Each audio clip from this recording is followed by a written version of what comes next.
Well, you know where that comes from?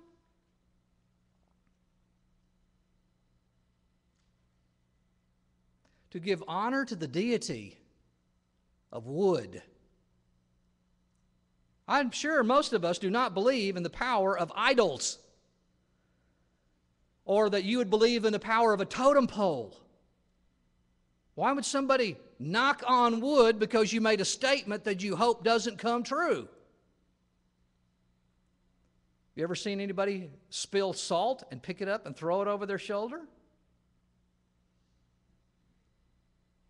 Why? You ever heard folks talk about Friday the 13th or other things? Why? I don't think I've ever had anybody come up to me and say, "What's your sign?" But apparently other people do. I know folks. Don't ask me who, please. I know folks who read the horoscope in the newspaper on a daily basis. Not just for curiosity, but because they think it has something to do with life. Please don't tell me that anyone who believes that they are a Christian and is going to follow the teachings of God is going to believe that there is some influence over your life because of the stars. And yet that's what happens if we give ourselves over to astrology. The children of Israel are going to be condemned by God because He said, you have gone off and you've given yourself over to superstitions. Those things are nothing.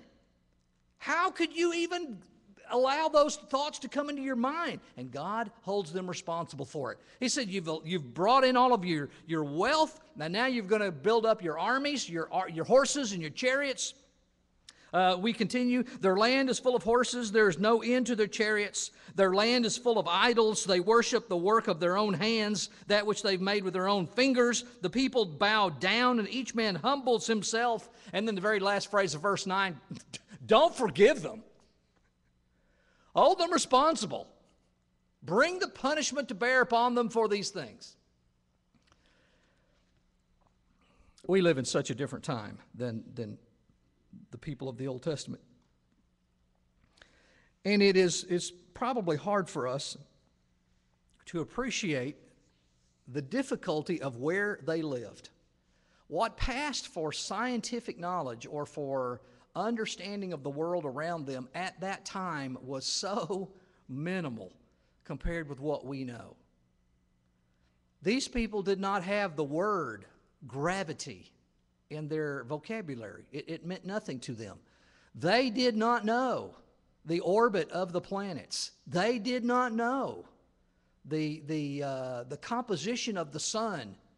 The Old Testament people lived in times where people worshiped the sun. The Egyptian culture believed that the sun god, Ra, or Re, as is sometimes pronounced, was that which gave life to all things, that the sun was a god, that was the life-giving force, and that as it went around the earth, it brought life and light.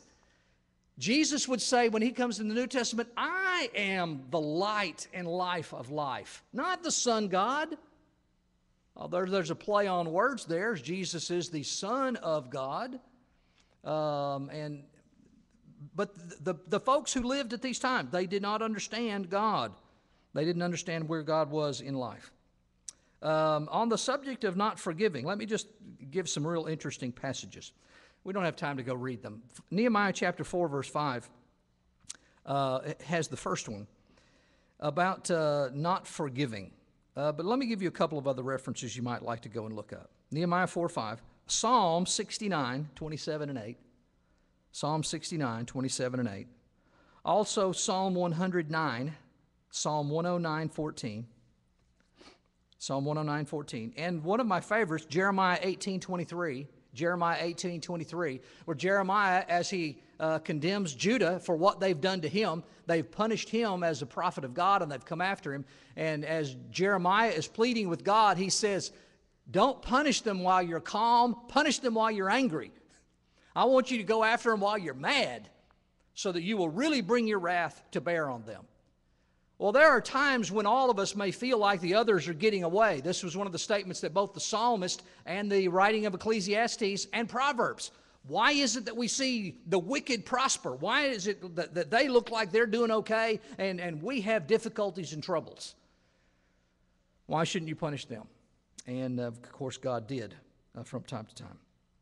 All right, beginning in verse 10 and going on, I don't know if we can read through the end of the chapter. We'll try to before the time gets us and we lose our opportunity to discuss this.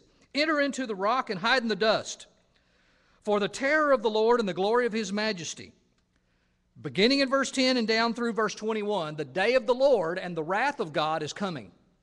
And what Isaiah is going to describe is God's glory is going to be shown by his power to remove those who are evil.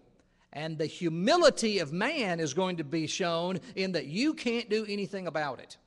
God is going to so humble the Jewish people that they will have no ability to take care of even the most mundane things of life. God can sweep them away to cause them to understand God is the power that they should be looking to. The lofty looks of a man, verse 11, shall be humbled.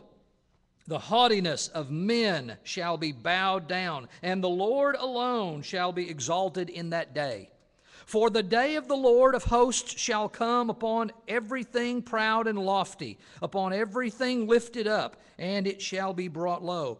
Upon all the cedars of Lebanon that are high and lifted up, upon all the oaks of Bashan, upon all the high mountains, upon all the hills that are lifted up, upon every high tower, and upon every fortified wall, upon all the ships of Tarshish, upon all the beautiful sloops. The loftiness of man shall be bowed down, and the haughtiness of men shall be brought low. The Lord alone will be exalted in that day, but the idols he shall utterly abolish. They shall go into the holes of the rocks and into the caves of the earth from the terror of the Lord and the glory of his majesty, when he arises to shake the earth almighty. In that day a man will cast away his idols of silver and his idols of gold which they made, each for himself to worship, to the moles and bats, to go to the clefts of the rock, and into the crags of the rugged rocks, from the terror of the Lord and the glory of his majesty, when he arises to shake the earth almighty. You can see the poetry there. It may have even been a part of either a song or lyrics, because we see the repeat of almost a chorus. The loftiness of man will be bowed down. The Lord will bring about these things in the exalted day. Now, this is very general terminology. This isn't a specific prediction about what's going to happen when. Just the fact that God is he's going to rebalance the scales. The things that are happening now with all of these people, God is not going to tolerate, and their lives will be undone. Isaiah says the time will come when these idols that people have worshiped, that they have made and that are important to them, they will be discarded into the places where the bats live, where the moles and the bats. They're going to be thrown out in the dirt. They're going to be thrown into the caves. They're going to be thrown away. They'll be discarded. What will be left? God. Whether they will seek them. This continues. Sever yourselves from such a man whose breath is in his nostrils, for what account is he? Verse 22 says, look, when you think about us, what are we? You don't want to put your trust in humanity. We are nothing. God is the power. All right, that discussion goes on and becomes a little more specific in chapter 3. For behold, the Lord of hosts, takes away from Jerusalem and from Judah, the stock and the store, the whole supply of bread and the whole supply of water, the mighty man and the man of war, the judge and the prophet and the diviner and the elder, the captain of 50 and the honorable man, the counselor and skillful artisan, the expert enchanter. I will give children to be their princes, and babes shall rule over them. The people will be oppressed, every one by another, and every one by his neighbor. The child will be insolent toward the elder, and the base toward the honorable. What God is describing here is that there's going to be such a destruction that the whole of society is going to be turned over. And it's not in general any longer. Now it's specific. He says, I'm going to do this to Jerusalem, and to Judea, to Judah, the southern tribes. That's who Isaiah prophesies to. Now, there's other prophets who spoke to the northern kingdoms. Isaiah is preaching to the southern ones. If there were people who thought this applied to someone else, now they know. One of the statements that Jeremiah is going to make to the people who dwell in Jerusalem, he said, "You say to yourselves, O Jerusalem, Jerusalem, the temple of the Lord, the temple of the Lord, the temple of the Lord are we." And Jeremiah says, the fact that God's temple is here is not going to matter. God is not bringing judgment upon His temple. God is bringing judgment upon His people. The people of Jerusalem said, we're safe. We're good because God's temple is here. Because God's temple is here, there's no way God is going to let His temple be destroyed. Because that would be, in their view, a humbling of God. God says, those rocks and those tapestries and that building mean nothing to me. And the sacrifices that you bring, if they are not brought from honor, they mean nothing to me. And I will destroy them every one. Not just once, but twice. First destruction is going to happen at the end of the life of Jeremiah. And the king Nebuchadnezzar is going to come and destroy Jerusalem. The temple will be destroyed. And then we've already studied some months ago, Ezra and Nehemiah come back and they rebuild the temple. They rebuild the city of Jerusalem. They rebuild the walls. They rebuild the temple. And the remnant is allowed to return from Babylonian captivity to Jerusalem, preparing for the day of Jesus. Now, this is before the destruction of Jerusalem. So they're still worshiping in Solomon's original temple. We describe this as the first temple period. The first temple will be destroyed in 587 BC.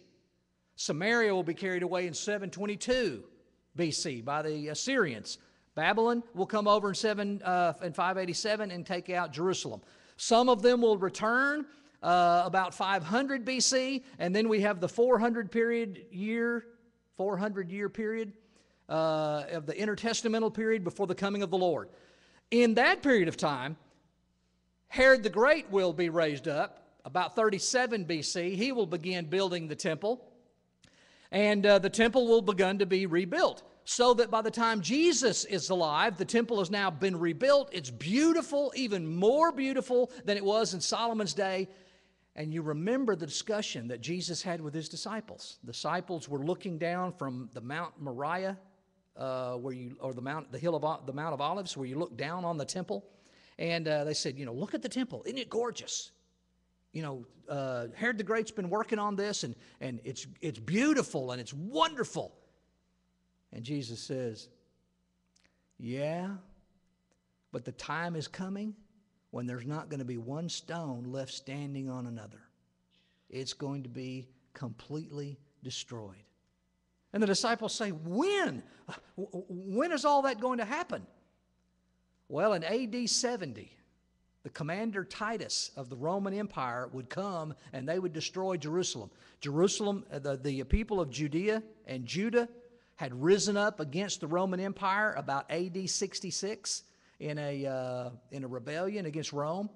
And Rome, in order to put it down, sent the Roman legion to destroy the city and to bring it, to humble it. They besieged the city. The city of Jerusalem fell. When Titus came to the temple, it was so beautiful. He asked permission from the emperor to spare it. He said, this is too beautiful to destroy. And what message did the emperor send back? Wipe it out. Don't leave any stone on another. That's exactly what they did. They leveled the place. They drug it off until all that was left of the Temple Mount was just the foundation stones. That's it. When you go to Jerusalem today, and you go up on the Temple Mount where the Dome of the Rock is and the Alaska Mosque, at the base of it, what's described as the Wailing Wall that's sort of like at the top of what used to be the Temple Mount, the foundation, and below that it went off for about 40 feet. Well, the temple was drug off into the hole, and now they're just walking on the rubble that the temple was built up on. All that was left was just the foundation. It was scraped flat. Nothing left. God prophesied, I'll take it out. The temple means nothing. I will turn over your leadership so that there will not be no one to rule over you. I'm going to let children rule over you. You're not going to have any men to take care of your ways. Verse 6. When a man takes hold of his brother in the house of his father, saying, you have clothing, you be our ruler, and let these ruins be under your power. In that day he will protest, saying, I cannot cure your ills, for in my house is neither food nor clothing. Do not make me a ruler of the people. Look how the conditions that Isaiah is describing. He said it's going to be so bad that you're going to look to somebody just because they have clothing on. They're not naked. And you're going to say, well, you're better off than the rest of us. You be our king. That's how bad it's going to be. Verse 8. For Jerusalem stumbled, Judah is fallen, because their tongue and their doings are against the Lord, to provoke the eyes of his glory. The look on their countenance witnesses against them, and they declare their sins as Sodom. They do not hide it. Woe to their soul, for they have brought evil upon themselves. What Isaiah describes here is these people aren't ashamed of their sin. They aren't ashamed of their immorality. They look at God disdainfully. They have no respect for God in heaven. They have no respect for morality, for that which is righteous. And so God says, I'm going to humble them. They will find out.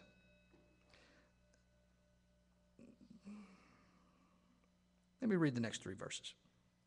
Say to the righteous that it will be well with them, for they shall eat the fruit of their doings.